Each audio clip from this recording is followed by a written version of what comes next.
All right, ladies, we're all here. Crystal, can you hear us good? Crystal, you there? All right. Heather, babe, I don't think Crystal can hear us good. Okay. Okay. I'm sorry, y'all. Everybody get on. I'm waiting for people to get in. I'm so glad you all are here for Mom Chat today. This is so exciting. I'm not the admin person, so I'm over here, I'm just on, I'm just trying to make sure everything is good on my end. We got you. I'm so excited that moms are here with us today. We're going to do our first Mom Chat of 2023, and it is all about health and wellness. I want to start it with not the word for the year per se, but mainly before I get my mom's, hey, Nakia, I knew I was missing a mama. I was backstage for a while. Okay, I'm sorry. Again, I'm not the admin person. I'm struggling out here today. All right, y'all forgive me because I'm just on. We're going to start today with the health and wellness of moms. That's what I want. All our women to be as healthy as they can be this year, to be as wealthy as they can be this year, to be as blessed as they can be this year. So I put together a team of moms that I know, some that I got a recommendation. Miss Sandra Sam is a recommendation from one of my workout guys that I worked out with, Kelvin, for 3 years, and I trust him. Okay, I trust his voice. I trust what he says. So he introduced me to Sandra. I want us to start the year, that's what I was saying earlier, with a word that I learned to live by based on sort of my past. And I think if you know anything about me, you know that I am a survivor of sexual abuse. And one of the things that happens when you are sexually abused is that it immediately diminishes your value. And I had to kind of counsel through, like, I am beloved, like my body is good. And so what I also learned in learning that I am beloved is that it doesn't even matter if you are a sexual assault survivor or not, but so many of us struggle what it means to have a good body, what it means to be beloved. And when we are in partnership with Jesus Christ, we are beloved out here in these streets. Our bodies are good bodies, no matter what is going on with us, that we are beloved and our bodies are good bodies. And so one of the things that I did for myself was I used to look in the mirror every single day. I had a full body mirror, and it is what I counsel women to still do. And I had to remind myself, I am good. Birthing these 3 children, I am good. Having 3 C-sections, my body is good. Being in a car accident that almost took my life, my body is good. And that's how I wanted to start this one this year. I want all mamas out there to remember our bodies are good bodies. Amen. Yes.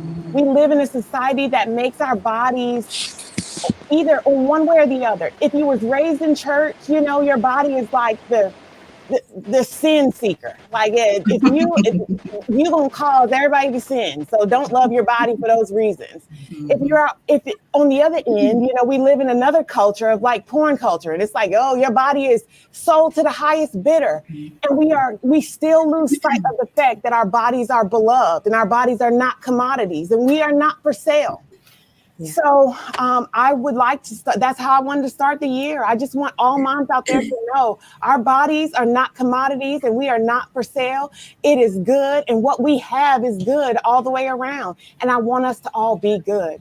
So I want to start with introducing our moms. All their bios are going to be in the links here. But I will start by having our moms introduce themselves to you.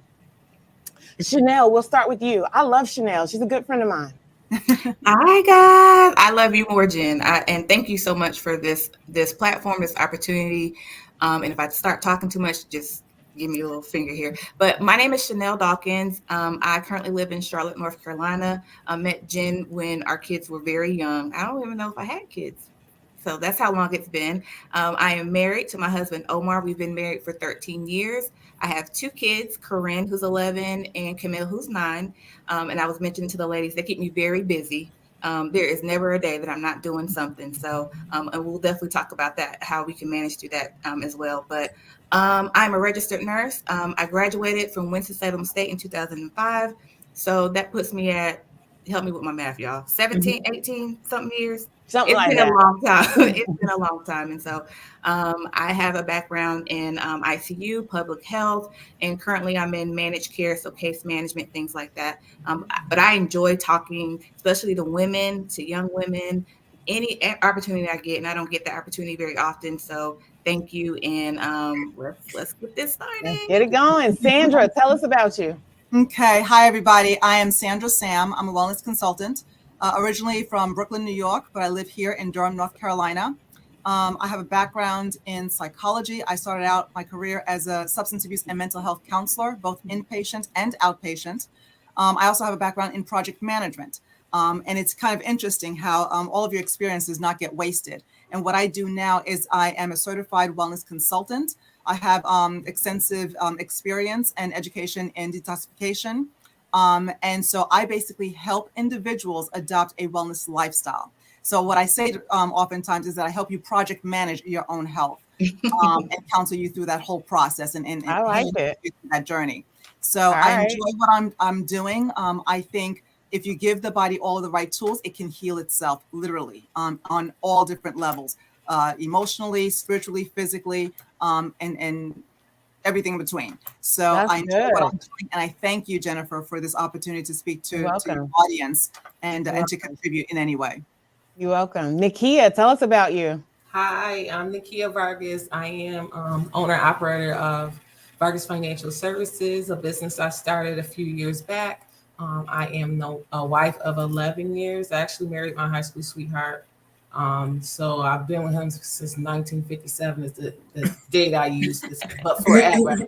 And I am a mom of 3. I have a teenager who's driving me crazy, and I play taxi for her on a daily basis. But outside of being a mom, a wife, I run my business, and which I love. It's a financial service business where I take pride in helping other people like me and small business owners come out of their houses and into the business world. And I kind of coach a lot of people who turn their hobbies into professions, and helping nonprofits scale their businesses to be able to apply for grants. So anything financial you could think of, from Medicaid billing to tax preparation to financial coaching to budgeting, I do it.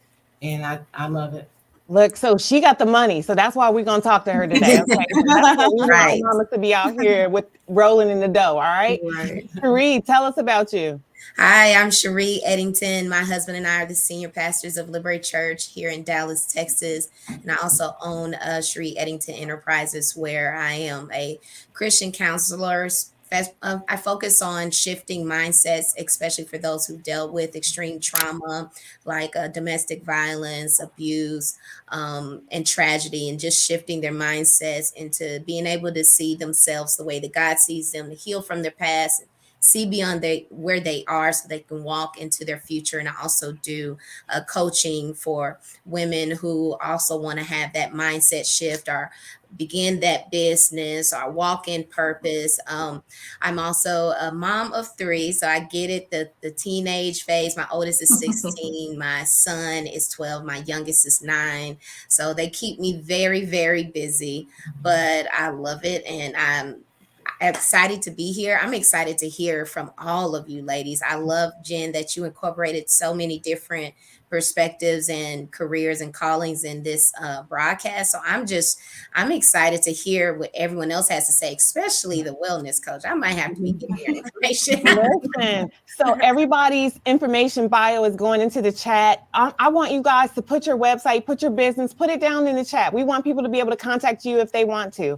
Again, I'm Jennifer Bibb. I live in Rochester, New York. Me and my husband are the executive pastors at Glory House International. I do a wellness practice too. It's called Nicole Oliver Wellness, my middle and my maiden name. I work with people that deal with either anxiety or depression and help women really come into their purpose and who they are.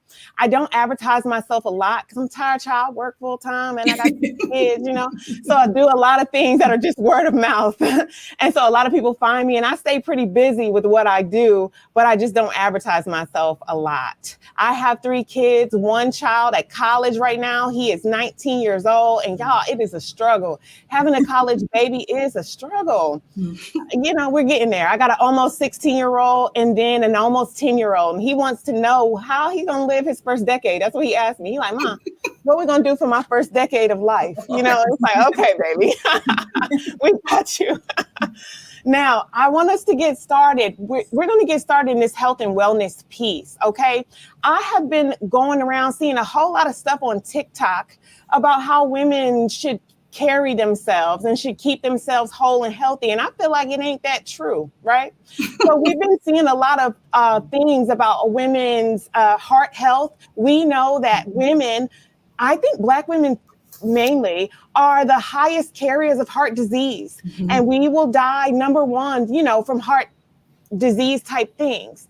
We know that Black women also struggle with getting health care properly when it comes to diabetes, when it comes to breast health, just different things like that. We know a lot of that is systemic, but I want to talk to Chanel very specifically about some ways that we can take care of ourselves well. I'm talking about even, you know, I've been seeing people, I was watching something and people doing vaginal rejuvenation. I'm like, I don't think this is healthy. Like, I just don't. I'm going to be honest. I don't think this stuff is healthy, but I want to make sure that the women that follow me, that look to this page, have the knowledge, have some real knowledge. So we got a real nurse on here that's going to tell us some things to help us and to be knowledgeable about how to take care of our breasts, how to take care of our heart, how to have the best vaginal health out here. I know everybody talking about whether you should use soap or not. It's like, come on, y'all. Let's be real here. Let's talk about it. So we're going to just start it off. Chanel, tell us. Oh, Lord. Okay. So where should we start? So actually, I want to go ahead and start with the heart health. I think that is usually the most publicized. That, you know, we have the heart month. I think it's in February. Someone correct me if I'm wrong. It's in February. Okay. And so, Jen, you're absolutely right. Women in general will absolutely have a higher risk of dying of heart disease than any other issue out there. I think it says, I was doing some research, 1 out of every 3 deaths in women will have something to do with heart disease. And we can definitely go down the list of why, and we probably will, of why that is. And hopefully I'll get some support from the wellness coach, but it's a lot of that. Most of that is preventable, right? There are some aspects of genetics and heredity and things like that you just, you know, obviously have nothing to, you know, you can't help. But most of that is absolutely preventable. 51% of women have high blood pressure. And even more than half of that are going to be Black women. Okay. So we can talk about, you know, the diet, the stress, that strong Black woman mentality, which definitely plays a part of that, but it does not have to be that way, y'all. It really does not. Even with pregnancy, I used to, you know, even when I was a nurse, I used to just think, oh, you know, I'm 20, I'm 25, I'm good to go. No, absolutely not. If you're in a pregnancy age or child rearing age, or if you're thinking about that, that is absolutely one of the biggest risks that women will face, even with their pregnancy. 20, 25, it does not matter. Preeclampsia, seeing a lot of that, that's a result of high blood pressure. And your heart is such a big part of your body, obviously, right? And so if there's always more oftentimes than not, a ripple effect that comes with that. I also think that it's interesting with, I was doing some research, is that your mental health plays a big factor with your heart. Studies will show that if you're depressed, obviously you're probably less likely to even seek help. If you have anxiety, if you're nervous about going to the doctor at all, those will all obviously increase your risk of getting treatment, whether you're going the wellness route or whether you are, going to be put on some medication, or even if you just want to focus on your exercise and nutrition. Depression, anxiety, things like that will definitely play a big part of that. I kind of came up, we have several words going on for this year. We have a family word, I have my own personal word, but I have a mom word for this year, and it's forget these kids, right? Somebody type that in the chat, forget these kids. Most not abusive, non-traumatic way, right? Because obviously we want them to be happy, healthy, all that stuff. But going back to the heart, forget these kids. if you need that wellness day, I know it's really like frilly and trendy to say self-care and all that stuff, but it's true. And I know all these ladies here with me will agree. It's true. Wake up in the morning and get you an extra that hour of workout or walking around. Sit the kids in front of the TV and take a 30-minute nap. All these things will definitely have an impact on your health, on your mental health, reducing stress, taking that walk, going to the store, going to the gym, going to get a massage. These kids will be okay. They will be okay. They will be okay. One of the things I think that we want to make sure that our moms have you a good primary care physician. Absolutely. Make sure you have someone that listens to you and listens to your body. Absolutely. Y'all are going to learn a lot about me if you keep listening to Mom Chat, but I've been getting mammograms since I was 26 years old because of, a family history with breast cancer that I learned, but I had to advocate for myself to make sure. I've always advocated for my health. I've always gone to doctor's appointments like, this is my list. This is what's going on. This is my family history. I need you to know because I care about me and I need a doctor to care about me. I learned, the different things that we need from mammograms to Lord, I didn't have a lot of things going on. And so it's like, please get a good healthcare provider that listens to your health needs. Get somebody who cares about you and make sure you care about you. So as we're dealing with our heart health and as we're dealing with our stress levels, it's like, make sure that you're going to the doctor. If you're going to work out every day, go see that doctor and don't be afraid. Yearly, annually, go see your doctor. Go get your eyes checked. Go Absolutely. make sure that you're doing these breast checks. You know what I'm saying? Seriously. Absolutely. I learned that I have dense breasts. So the breast checks don't help. That's why I have to go to do this mammogram as long as I do. So it's like, you got to know your body. Be aware of your body. All right, Chanel, we talked about heart. Now let's get into breast health. What is the best way? I 100%. I have a family history of breast cancer in my family too. And for a long time, I would ask and they would say no. And I said, okay. But then one day I'm like, no, like someone's going to listen to me. So absolutely having a provider that's going to listen to your needs is absolutely important. And if you think about it like this, like you're essentially paying these people, right? They work for you. So I'm not saying that they're just going to write you prescriptions and do whatever you want, but make sure that it's someone that you're comfortable with. So with that, the typical age for mammograms is 40 years old. That's what insurance will tell you. That's usually the standard practice. But as I think probably have all experienced, there is a higher risk for Black women with breast cancer. So yes, those self-breast exams that they tell you to do, since high school when you're in the shower, those are very important. Now, those aren't the end all be all because obviously we're not, most of us are not trained professionals and we're not really sure what we're supposed to be feeling or looking for. But the benefit of doing that on a regular basis is that you are going to be the first one to know when something's not feeling right, when something kind of feels off, if you're noticing any kind of, discharge or dimpling or something within your breast. And again, to Jen's point, be your advocate. You are going to be your best advocate. Yes. So definitely checking your self-breast. Like Jen mentioned, some of us have bigger breasts than others, which makes it a little bit more complicated. Dense breasts will make it a little bit more challenging. So it's important to have those. There's a mammogram that you can do. There's also just ultrasounds. There are a lot of women who have cysts or cystic breasts. So it may feel like a lump, but it's really a cyst. And although those are usually, harmless and benign, definitely want to make sure that you're continue to check that as well.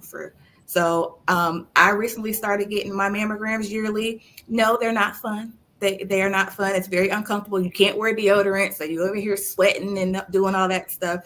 But it's absolutely necessary. It is necessary. And listen, I've been doing them at this point, so I'm 26. So it's like, okay, it's terrible, but it is necessary and it's just fine. Yeah. And then they want me to do MRIs too. I'm like, y'all, just leave me alone. Like, y'all, okay, I'll be back next year. All right. I know. Okay. But anyway, now we want to talk about the OBGYN and we want to talk about getting our pap smears. We want to make sure that we do that.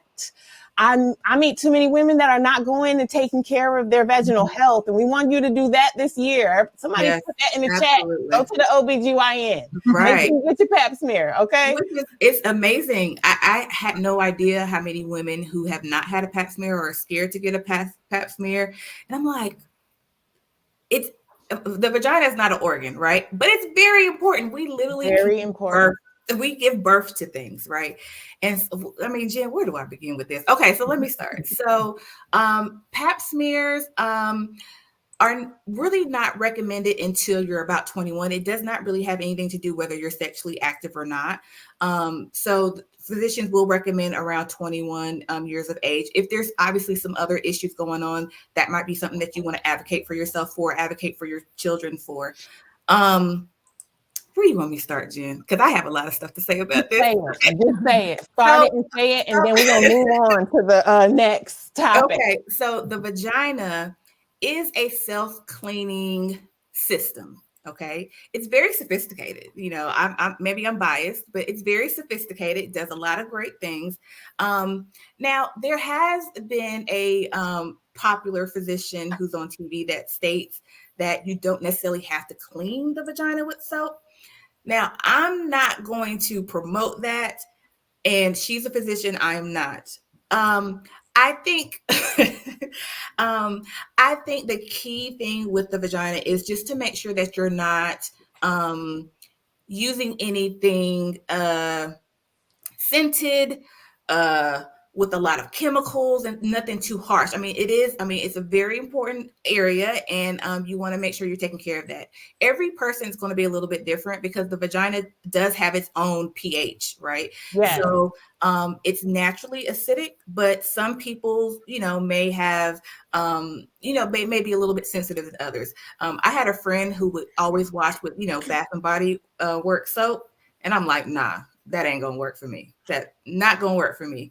So so I caution people to just obviously that goes with learning your body, being an advocate for yourself, and knowing what things work for you and what doesn't. So I'm not telling anybody to not use soap, but what I am saying is just be mindful of what works for you. Be mindful of what works for you. Get to know what's going to be the healthiest way to keep your pH levels good. And do you have anything that you would say to help women keep their pH levels good? And maybe our wellness expert or our nutritionist will speak to that. I believe your gut and your vagina are very much connected, right? Okay, Sandra, you got something to say on that? Right. Please come in with that. I like that. I think it's very much connected. I think it does have a lot to do with what you eat, drinking your water, things like that. I do think they're very well connected because the vagina has its own pH. What you eat, what you take into your body definitely has an effect on that. What you put in there will actually have an effect on that. And that's kind of where we get into some people who have lots of yeast infections, bacterial vagina, which is all normal, by the way, right? If anyone says they've never had one or the other, they're lying. I just don't believe that. So I do think that the gut and the vagina do kind of play well together. So, I think keeping in mind, I know for me, and I hate yogurt, but I have to eat, oh, my mind's going to blank. There is a product that's found in yogurt that definitely helps with your pH. I'm going to think about it here in a second. I can't think of what it is. But anyway, that just proves my point that I feel like the gut and the vagina kind of work kind of pretty well together. All right, Sandra, as a nutritionist, what do you say to that? Oh, I'm not a nutritionist, and I don't play one on TV either. I'm basically a wellness consultant. But that being said, I will say this. To go back to your question in terms of overall health and wellness and how does one get started, I do agree with what you all have mentioned in terms of going to your physicians, getting the yearly checks that you need to get on a regular basis for sure. That being said, I will say this, and I would like to take it a step further back, if you don't mind. I think most people that we speak to have health insurance, and they do, for the most part, what the doctors tell them to do. They go and get their blood work, get whatever tests done on a yearly basis, and they would fall in the category of what I would call being functionally ill. And what I mean by that is they have not been diagnosed with a disease. They're not taking prescribed medications, and so they think they're basically healthy. However, when you tend to delve a little deeper, they're not sleeping well. They have low energy. They've got brain fog, maybe aches and pains, and maybe overweight. So I'm saying all that to say, my belief is that, at least here in the United States, that our healthcare system, if you will, is inadequate, or our healthcare team.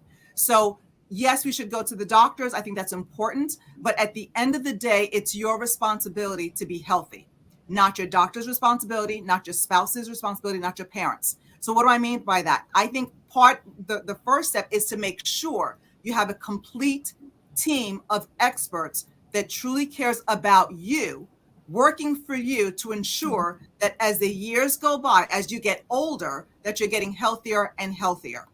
So I will say that. That being said, yes, I do think nutrition plays a big part. Gut health plays a big part. But at the end of the day, if I had to use one word that causes illness, it would be stress, point blank. However, there are multiple types of stressors.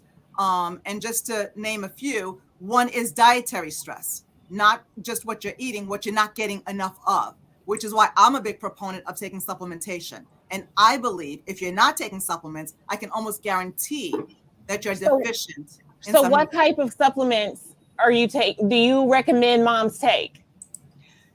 I think everyone should be taking at least a multivitamin, but this is where I think an assessment is needed, because it's not one size fit all. So having said that, I think there is one supplement that everyone should be taking, and that is vitamin D3. Yes. All right. I'm so glad you said that. Absolutely. And yogurt is a good bacteria to eat. Chanel was right. Yogurt is a good bacteria to eat for vaginal health. And I wanted to make sure we got that in there. So vitamin D3, Sandra? Yes. But I will say this, any fermented food will help with the bacteria, with your gut health. So for those who can't eat dairy, then they may want to opt for fermented foods like sauerkraut. So like the kombucha? Is that no? Kombucha. Yes, kombucha. Kombucha. Y'all put that in the chat. That's what we want moms to be in here drinking. Yeah. All right. I drink one. It's like a ginger one. It tastes so good to me. Everybody think it's nasty, but it's good. I like those chia seeds too. And I like chia pudding. It's good. Y'all, I eat chia pudding. Get a good recipe. I'll put my recipe in the chat so y'all can know and try it. Vitamin D3 is huge, especially, again, with Black women. We are all usually with any lab work. And that's a good point too. I mean, people are getting lab works, but they're not asking the question, well, what does this mean? They may be in a normal range, but maybe it's on the lower end of the normal range. And normal also is such a broad term, right? Because we're also different. We actually have different backgrounds and things like that. But I'm so glad she said that. The vitamin D3, I was just telling a friend the other day who's not having some issues with sleeping and just not feeling right. And it's usually always Black women, it's usually vitamin D. How many hours of sleep should we be getting a night? Sandra, tell us, how many hours of sleep should we be getting at night? I think on average, anywhere from 7 to 9 hours, but then you need to look at the quality of the sleep. Are you waking up refreshed, or are you still dragging? And oftentimes I will say a lot of people that I end up seeing, one major issue that they do have is sleep issues, either trouble falling asleep and or staying asleep. And sleep is not just rest. Sleep is when your body repairs itself. So night after night, if your body is not repairing, then over time, you will unfortunately reap the consequence of that. So I have a question. Is there something you need to take with the D3 to make sure it dissolves and do what it's supposed to do? Or because how sometimes you have to take other vitamins to activate.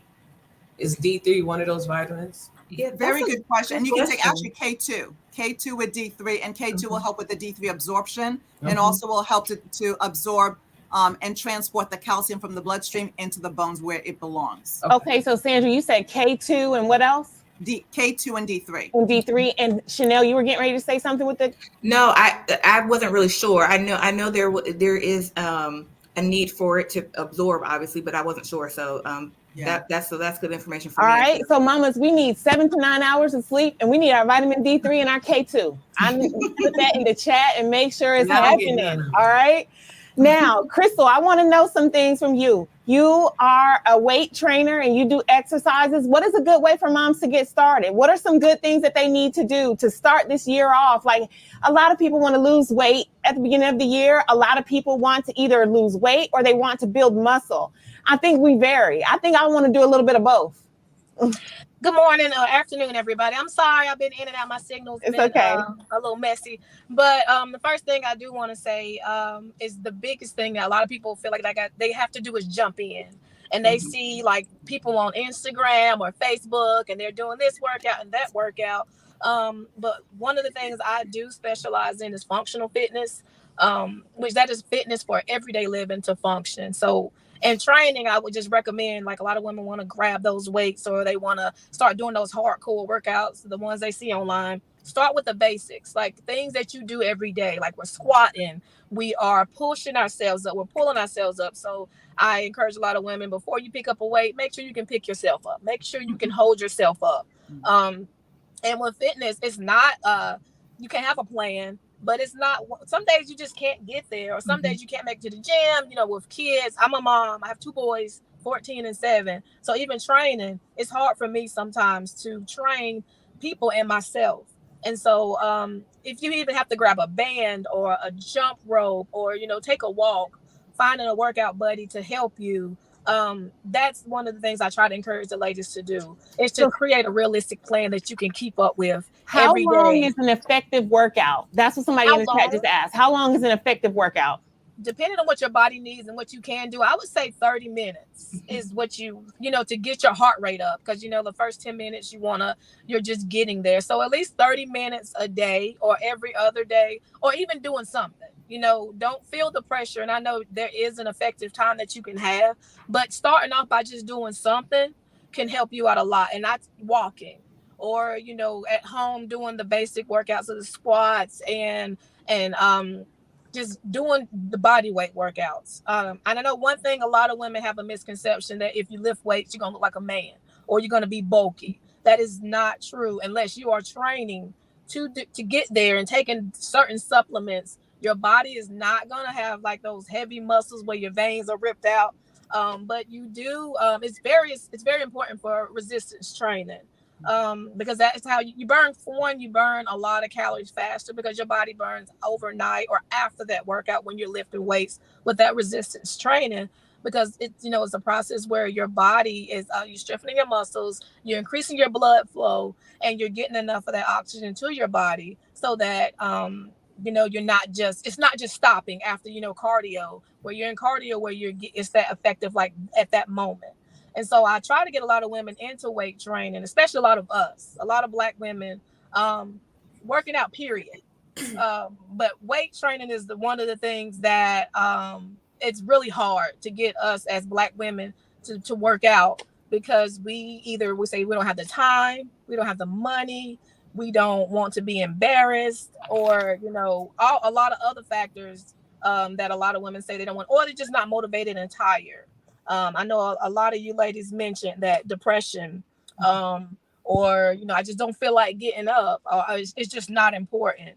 And so that's one of the things I try to tackle with women too while we're working out, as we talk and we're discussing like those barriers to what is stopping you from getting into the gym or even working out at home.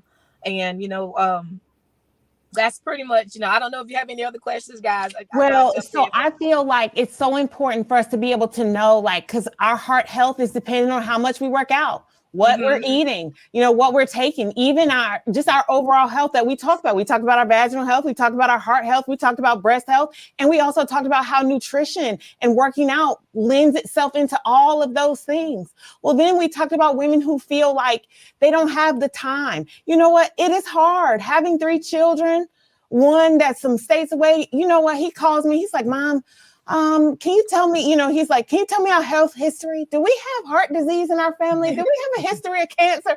I'm like, baby, yeah. Well, let's be honest, because he's away and I'm trying to deal with him and work. And then I have a almost 16-year-old, and then I have the baby. And, it is tough. It is tough. And I'm going to be honest. I have been working out with the same workout partner, with the same guy for like 3 years. He's online. I've been working out with Kelvin. Because of where I'm at in Rochester, sometimes it's weather and time, and it's like, bruh. So I just try to go find a way, to work out. But then I'll find myself, at first I was working out like 2 times a day. I lost 32 pounds. I was out here living my best life. Okay. I've been on the gram. I've been posting it to the gram too. Excited about it. But then as I'm working full time, as I'm trying to take care of my children, as I'm trying to do ministry, I'll end up taking like 2-week breaks. And I'm like, yo, I cannot take a 2-week break from working out. Like, this is not going to work. Not at 42, not with some of the issues, that I have. So what I've reminded myself is that my body is beloved. And because of that, I am worthy to take care of it. So that's how we're going to that's the goal here. So if you're going to start, if you're a woman, I heard Crystal say it, if you're trying to start somewhere.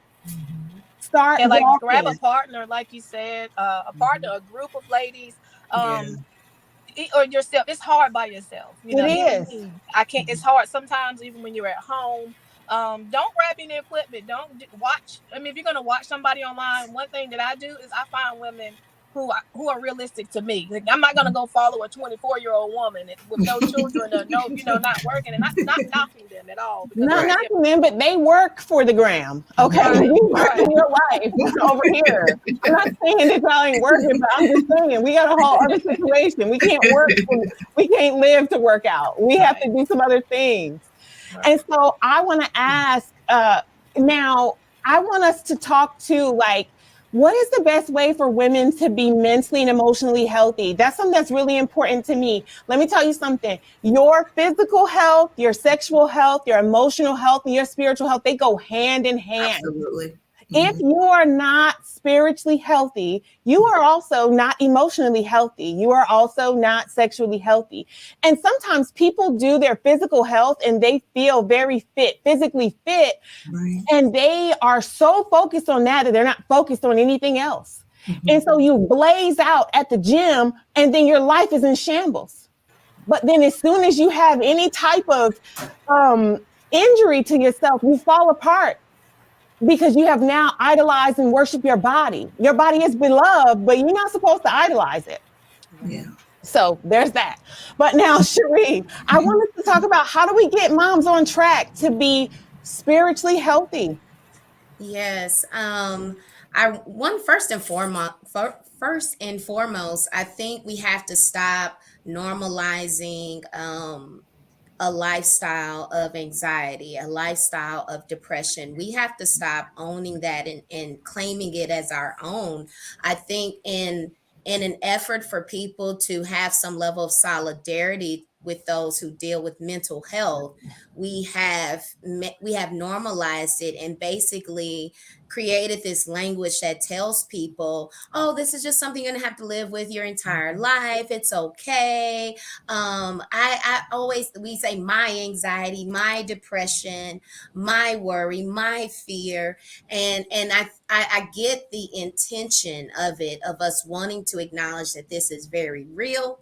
This is something that people deal with every day, and it is not a figment of their imagination. It is a very real struggle. But I think in our effort to try to support that and acknowledge it, that we've allowed it to become people's destiny. And that is not the will of God. It is not his desire that you live in anxiety and depression and this be a constant state for you. It is his desire that your soul prospers, that as you prosper, your soul prospers. And so when we think about the soul, the faculties of the soul, the mind is a part of the faculties of the soul, the emotions.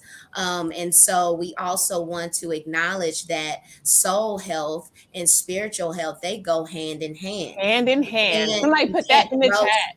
Soul health and spiritual health go hand in hand. We can't grow spiritually and not grow and heal in the area of our soul, because a broken soul is going to hinder and sabotage your spiritual growth. Because if you have no authority over your mind, you have no authority over your emotions, you have no authority over your inner man, then you're going to find yourself constantly struggling with those things as you try to believe God, as you try to trust God, as you try to understand his word. And so I don't think that we can be where we want to be spiritually and neglect the soul part of us, because the soul holds all the memories of our experiences in lives. It holds the trauma, it holds the abuse, it holds the language, it holds the mindset, all of those things. And so as I'm trying to accept what God is saying about me, like Jen was saying, that I'm beloved, that I'm loved by him, now I have the memories of my past and my past trauma fighting that. Yeah. So we think, okay, all I got to do is just pray a little bit more. Maybe if I go to church a little bit more, I can start to believe what God says about me. But what's happening is we're not addressing the past trauma and the past wounds. And so your past is fighting your future and where you're trying to go. And so we have to begin to deal with the things that we've experienced in our past and tend to our soul, so that we can get in a position where God can start to take us to higher levels in our spiritual walk. And a lot of that comes with, first and foremost, like I said, acknowledging that it is not the will of God that you live in a place of constant anxiety. Jesus said that I came that you may have life and have it more abundantly. Come on now. talking about money, honey. He's talking about the quality of your life. Oh, y'all better say amen in the chat.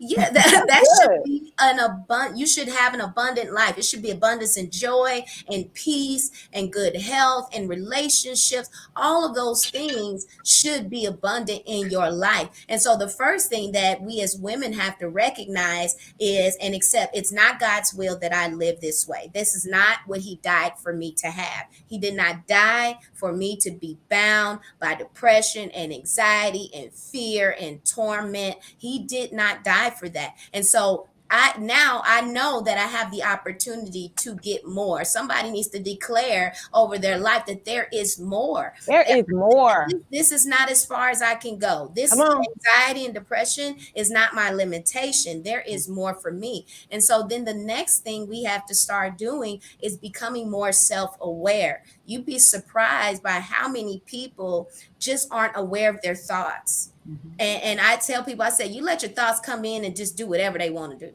You just let your mind think whatever it wants to think. You never challenge it. You never address it. You never try to correct it. Your mind just says, this is who you are. This is how I feel. This is what I think. And we're just going to run with that. But we need to become more self-aware. We need to start to be able to identify why we're thinking what we're thinking, why we're feeling what we're feeling. There's so many times where I'm in a session with an adult and I ask them, they say, well, I felt X, Y, and Z. And I say, well, where do you think that came from? Why do you feel that way? And they'll say, I don't know. I never thought about it. That's typically the answer. I don't know. I've never thought about it. And so many times, that's why we don't think about it. And so many times we can trace those thoughts all the way back into our childhood. Yes. We can trace those thoughts all the way back into how we were raised, what was spoken over us, what was said to us. And it is so important. There is a statistic out there, or there's a statement. If you experience trauma before the age of 8, you are still 8, no matter how old you are. Yes. You are still emotionally and mentally 8 years old if you experience something like that. Yes. And so many times people don't want to talk about their childhood, or they don't want to talk about their past, or, there's the statements like, I wasn't raised by no fool. And it's like, well, based on the fruit of what's going on in your life, I'm going to be honest. Mama didn't do such a good job, and there's no shame. You know what I'm saying? She did maybe the best that she could, but you have to go back and be able to identify the things in your childhood that were wrong, that were not right.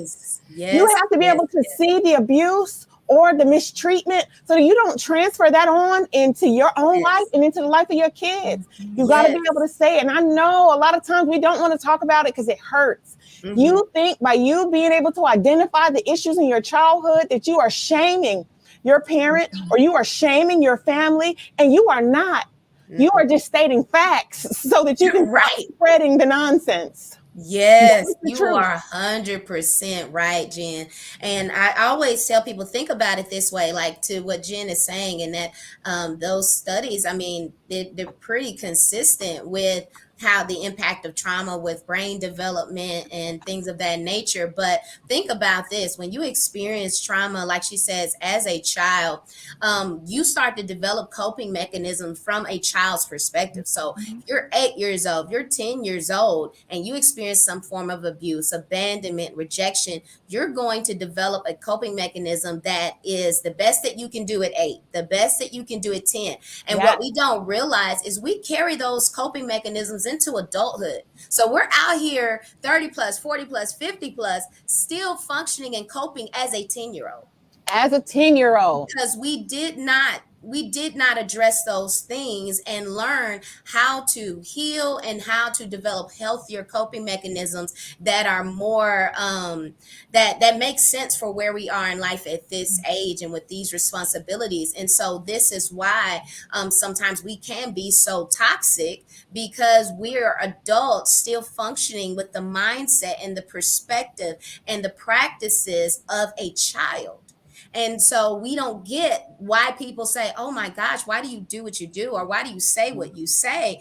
And it's not registering to them, because you don't know that you are functioning from a child's perspective. And so it really is important for us to become more self-aware. If the moment you become self-aware, you open up the door to the healing process, and you can do a lot of things on your own. Like I'm of course I'm a counselor, so I'm going to advocate therapy, but honestly I tell people, there's a lot of things that you can fix on your own, just by being self-aware and starting to learn your thought patterns, starting to learn your mental habits, your emotional habits, because so many things that we do that are unhealthy, we actually do out of habit. So if you're used to a certain experience and you're used to responding a particular way, we don't realize that we can have mental and emotional habits where we'll just jump into you will fall into a place of a depressive mindset or anxiety, because that's what we've always done. Yeah. It may not actually be a realistic trigger. It's that your nervous system is still functioning in past trauma. It's not really engaged with the present. So we do a lot of emotional and mental habits. And so self-awareness can help you start to break those habits and create better and more healthy habits mentally and emotionally. So Yeah. I think women, moms in general, take some time to really get to know yourself mentally. Get to know yourself. That is so important, that you get to Yeah. know yourself. It is so important for your children that you're getting to know yourself. Yes. I know so many moms that don't know anything about themselves because they're pouring everything out to everybody else. Yes. You've been poured out to these kids, and you think that you can't spend a moment without your children, or your children can't do anything without you. And in fact, that's toxic to me. Yeah. And so it's like you have poured all this out and you have nothing left. Mhm. You know, statistically, a caretaker will die before the person they're taking care of. Yeah. My grandfather was taking care of my grandmother, and we were waiting. I know this sounds bad. We were like, he was planning his life for after my grandma passed away, and he got sick and died. Wow. And it's like, there are so many times that caretakers are the ones who deplete themselves. And as a mom, you are a caretaker. So you have to be cognizant of yourself. Yes. How am I good to me? Every day you should ask yourself, how am I good to me? And it's not a selfish thing. You know, I'm not talking about you going out here partying and leaving the babies at home. That's not what I'm talking about. Get a babysitter, make sure they're eating good. You know, Forget them kids. Do not neglect these kids. Take care of them, but take care of yourself. Yeah. Take care of yourself. Sandra, I want to hear from you. How do you deal with moms that come to you? What are some of the things that you tell them to take care of themselves? You know, I just love the conversation that we're having, because I think what Cherie just mentioned is so on point. You know, I often talk about belief systems. You know, that's where all behaviors stem from. So people oftentimes, especially this time of year with New Year's resolutions, are trying to get a different result in any area of their life, especially when it comes to health and fitness and the like. And they know that they can't keep doing the same thing and expect a different result. Yeah. So they'll change their behavior, which is wonderful. You have to do that. However, they'll get a change result that they like, but then after a short period of time, they'll revert back to old behaviors and undo all of the positive changes. Yeah. And so what they don't do, and I think this is what Shiri was talking about, is go more upstream to belief systems. At the end of the day, it's our beliefs that drives all of our behaviors, and consistent behavior over time will lead to long-lasting results. Yes, so part we of what challenge I that thing do, at the root. Yes, go ahead. So part of what I do with moms and with individuals is I kind of hold up a proverbial mirror to them and show them the limiting beliefs that they're holding near and dear to them that's not serving them in every area of their life. So if we're really trying to make changes, and I think we talked about this earlier in terms of, well, we'll do one thing but not others, and we're not happy with the results that we're getting. Oftentimes, I think we're not getting the results because we don't have a complete plan. We're doing one or two things, and then we give up after a month or 2 or 3. Meanwhile, our plan wasn't complete, and we didn't give it enough time in order to be able to see and have it yield the results that we're wanting it to yield. But in terms of go ahead. But in terms of going back to your questions, what do you do, especially with moms who are, really overwhelmed? Stress management is critically important. And I'm not just talking about when you're, oh my gosh, I'm all stressed out. It's what are you doing every single day to quiet the mind? Some people will say, I read the Bible, I listen to music, I do X, Y, and Z. Wonderful. That's not what I'm talking about, because your mind is still engaged. You're still active. What I'm saying is, what are you doing every day to literally quiet the mind? And if you're not doing something, you need to look into what you can do, because that is critically important to your overall health and well-being. And as a mom, you're hopefully going to be teaching your children to be able to self-regulate in that way as well. Yes, so important to have that. I hear that, having that patience with ourselves, being able to sit with ourselves, being able to learn how to really quiet our mind, quiet our stress, listen to our bodies all the way around. And then let's get into it, because Nakia is last but not least, because I tell you what, if you are not spiritually healthy, if you are not physically healthy, if you are not financially, or emotionally healthy, you're usually not financially healthy either. Right. And we deal, Black women, since I know that there's probably more than Black women listening, but Black women are the highest educated group in this country, but still the most disparaged group. And so I counsel some women that are not Black, that are making some good payout here, that don't have the education levels that I know of some of my Black friends that have. I'm sorry, we're just gonna put it out there. It is true. But what we want Black women to be able to do is get a hold to their wealth. I want to. I got married really young. I got married at 20 and 21. So I'm looking at my son in college like, baby, I'm sorry. I mean, you do good over there, because you don't have the college fund that your other siblings are probably going to have, because we were young and dumb, honestly. We love each other, but young and dumb. Not educated. I come from a church background where in 1998, y'all, the Lord was coming back in 2000. What you mean? You go to college. What? Who does that? We always going down in 2000, right? Okay, we was at 1999 watch night service. Like, Lord, is that you? I wasn't prepared. Okay. And so, but Nikki, I want you to tell our moms how we can be financially prepared, and what are some things that we can do to be just financially savvy, smart, well. What is it? I want to hear it. I'm Nakia, and I do Vargas Financial Services. And what I tell most of my moms and my coaching clients is that they have just to have a basic knowledge of personal finance. And people think that's money. But personal finance stems from setting goals, right? So you have to literally set goals that align with your lifestyle. So the first thing I tell most of my coaching clients when we're sitting down doing a financial plan is, what's your goals? Oh, I want to have a car. I want to have a house. Okay, what does that look like for you holistically?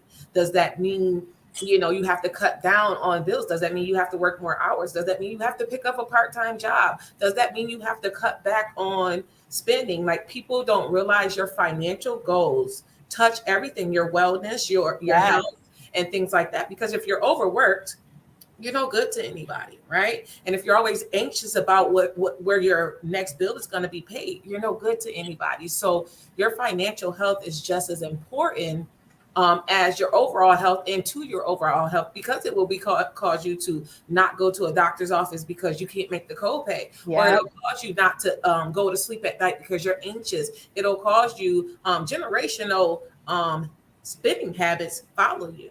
You know, and it causes you to feel unworthy if you don't have a certain amount of money. So financial health definitely touches, and it makes it to where, one, you're eating things that you don't normally eat because you can't afford the right foods, right? Or you're not going to the gym, or you're not trying to spend that time working out because, you know, you can't afford to eat right or feed a whole family of 5 healthily, or whatever the case may be. So the biggest thing is setting those goals and making sure it blends with your lifestyle. It blends with the amount of kids you have.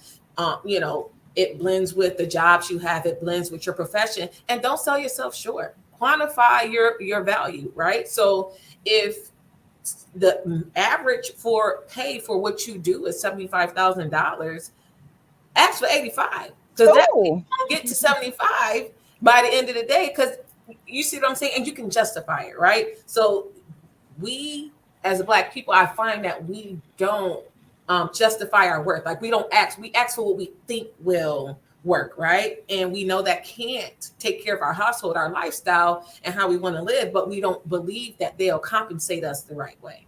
And one of the things I've learned in my journey of entrepreneurship is charge what you're worth, because if they won't pay it, somebody else will, right? Come on now.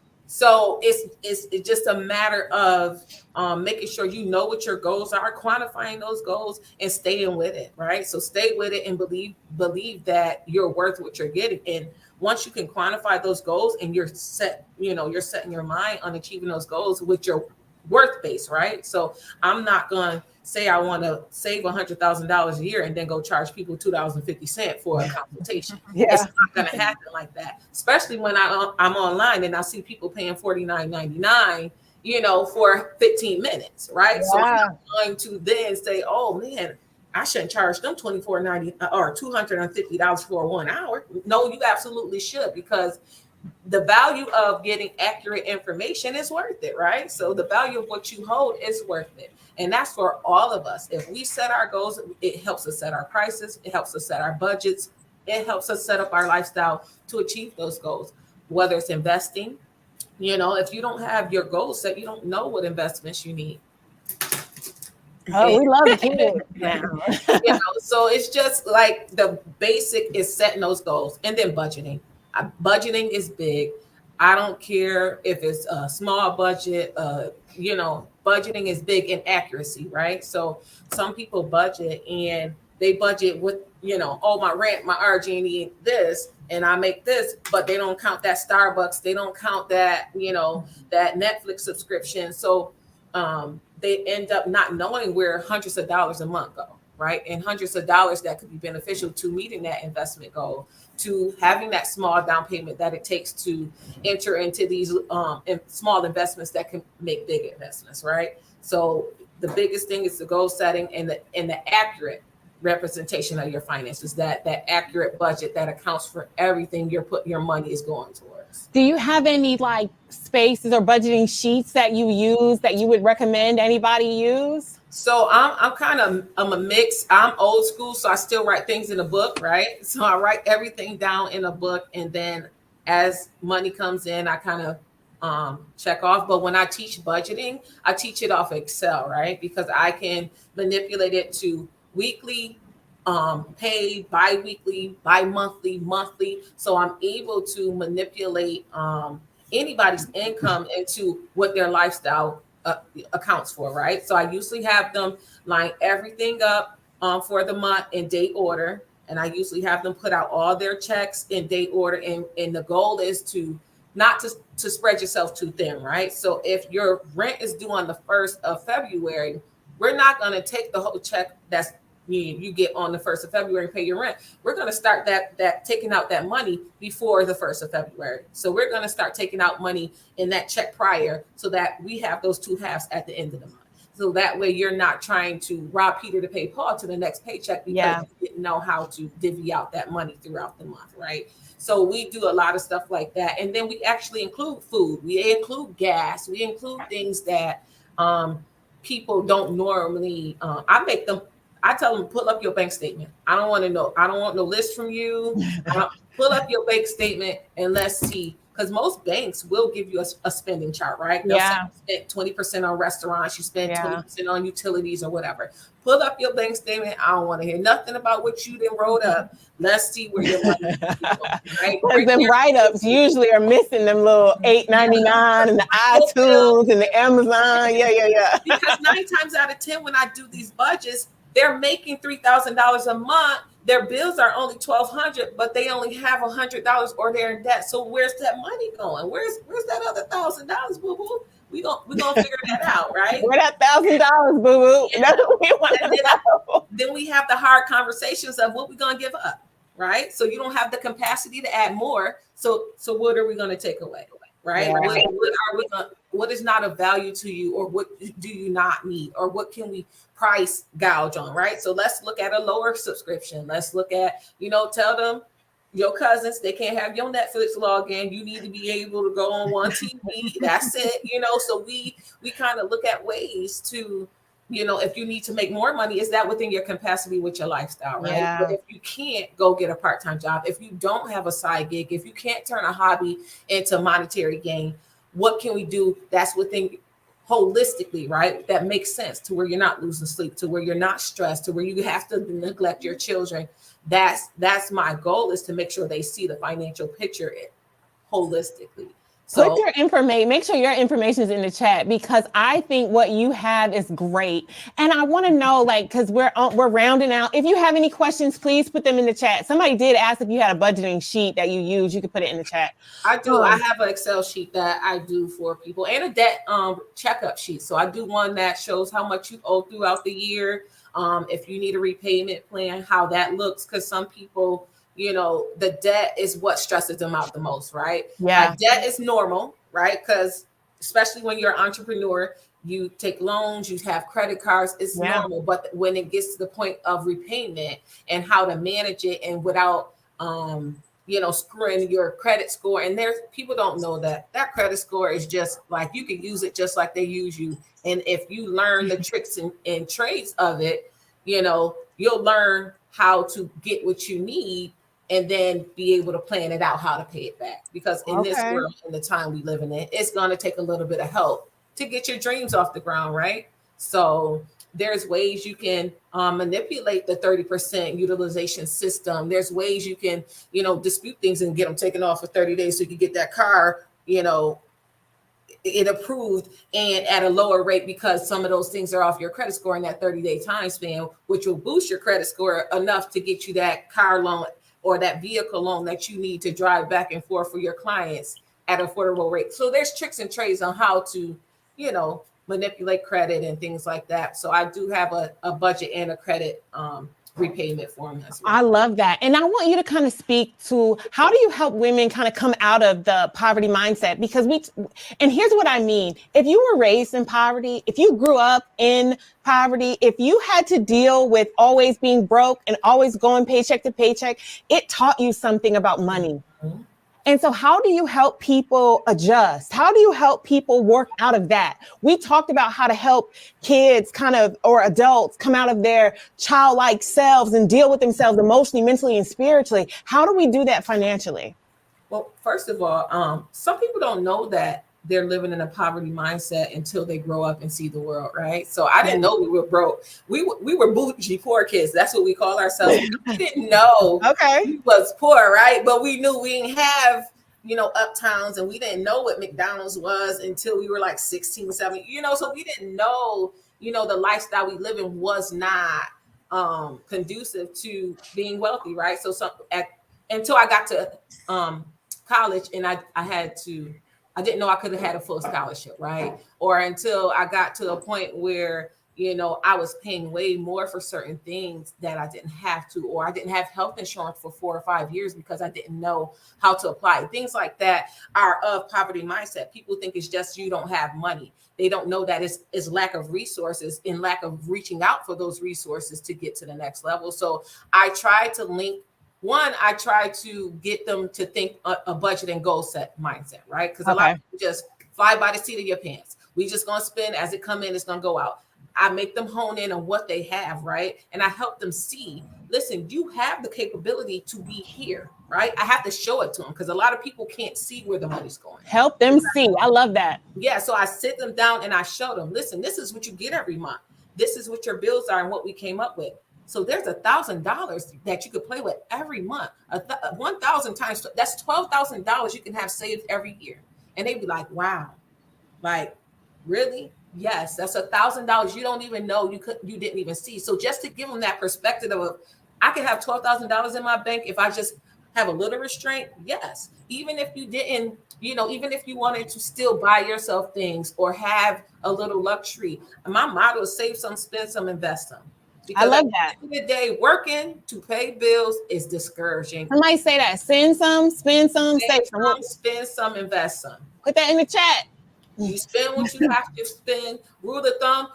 Well, my rule of thumb, I pay the Lord and I pay myself, right? So 10% go to God, 10% go to me. We working off 80% of my income, right? So 80%, we're going to spend that and we're going to invest that, right? And if you're not at the investing point, you budget to the point where your spending is down to where you can even at least put $25 in an IRA, in a stock, a bond, a future, or whatever you find to put your money in, and understand it's not an overnight process. Right? I love that. Yes. Be kind to yourself. Be kind. Yes. Be kind, because some of these things are embedded, so they don't change overnight. I know when I get frustrated, I'll go to the mall sometimes and be like, you know what?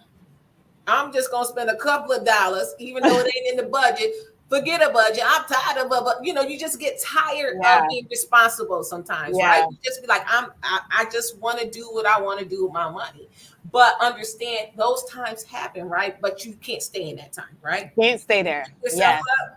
You regroup and you go back at it, and you get back to your goals, right? So, and you don't splurge to the point where you can't come back from it, right? Yeah. So I love that. Run up $1,000 on a credit card, knowing your budget only allots for a $20 payment a month, right? So now you just put yourself 3 years behind on a whim, So, but have grace with yourself. That's the biggest thing with finances. Have grace and understand it didn't take months to get you in that mindset. So it's not going to take months to come out of that mindset. It's going to be a constant working, and one day you're just going to be so disciplined that it's going to be like, you know what, this is working. And you're going to look up and it's going to be money in the bank. And you're going to look up and your 401k is thriving, and you're going to look up and you're going to be like, I could take that vacation, or my vacation fund, we could do 2 trips this year instead of so just have grace and be consistent with yourself, and don't beat yourself up when you fall down,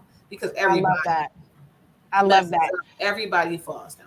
I love that. If anybody has any questions, please put them in the chat. We'll do like a little, maybe we'll stay on 2 minutes. We're at 1 hour and 7 minutes right now. We'll stay on a little bit longer before I close out. If you have any questions, I'll give you a few minutes to put any questions in. Ladies, this was so valuable. Yes. Thank you so much for coming on. I mean that. I am so honored that you guys came on. I feel like we hit every topic and every level, and I'm appreciative of that. Mamas, I'm so thankful for everybody who came on to listen in and to tune in. And I love y'all. I love my moms. I love moms. I just do. I really do. I love moms. And so do we have a question coming in? It looked like we might have had a question coming in, and I want us to take care of yourselves this year. I want you to remember that you are beloved above all things, that you are beloved in every way. So take care of your mind, your heart, your body, and your soul. Take care of your finances too, because it's real. Yes. Can I add one thing? I know I've been in and out, but just listening to the financial piece of it, I try to tell everybody that your health is not an expense. A lot of people, if you can spend money going out to a restaurant, I know she spoke on people not wanting to pay for a trainer or not wanting to pay for the gym. And that's one of the things that I notice a lot of people have a hard time saying, I don't have enough money to pay for a trainer or to pay to get a gym membership. But I try to emphasize to them that it's not an expense. And I know I've heard people say, you're going to end up paying the doctor, you're going to end up paying somewhere, or even with your life. So that's one of the biggest things I want to emphasize is be preventative. And I know I've heard that a lot with everybody. Find a way. I've come up with different options, from virtual to plans you can do at home, and I even try to talk to them about just going to the gym and working out, Make sure your information is in the chat so people can get in contact with you too. Now we are represented from New York, North Carolina to Texas. So we got everybody in here. Y'all, there's somebody for you in here if you want some help. And to speak to that notion, because I have so many resources, a lot of your health insurance plans will pay you to get a gym membership. Absolutely. Okay, now. Down to making sure you're getting the most affordable and inclusive health insurance, because a lot of health insurance will pay for your gym membership. Absolutely. So I even talk about that. Like, okay, you're paying $150,000 out of your check every year. What kind of health insurance do you have? That's something that's a perk that people don't even know exists. Right. And now we're eliminating that employer health insurance. We're going through our state provider because it provides the same type of insurance, but you get a little bit more benefit because you don't have to share the cost with your employer, right? Okay, now you done told me something I didn't really know because people I'm used looking into my insurance a little bit. I might need a gym membership. Mm-hmm. I'm tired of playing for Planet Fitness and I don't go. I work out at home. I'm sick of Planet Fitness. And I used to tell people like, your employer health insurance will charge you hundreds of dollars out your check, right? I used to pay $9 for Child Health Plus and get everything that my employer health insurance offered for $100 and something a month for each kid, right? So it offers, like you said, memberships. It offers sometimes childcare, sometimes just different things that healthy heart type of initiatives for you through your normal health insurance. So if you don't believe you can afford it out of pocket, check your insurance carrier and see if that's a perk to you. I might put that in the chat. Check your insurance carrier. We need to know. So look, y'all, we're about to end it. It's been good. I am so thankful. Y'all go and enjoy your year. Make your 2023 a beloved year, all right? Because you are beloved. I love y'all. Thank you for tuning in. And it's been good. Go enjoy your Saturday. Bye-bye.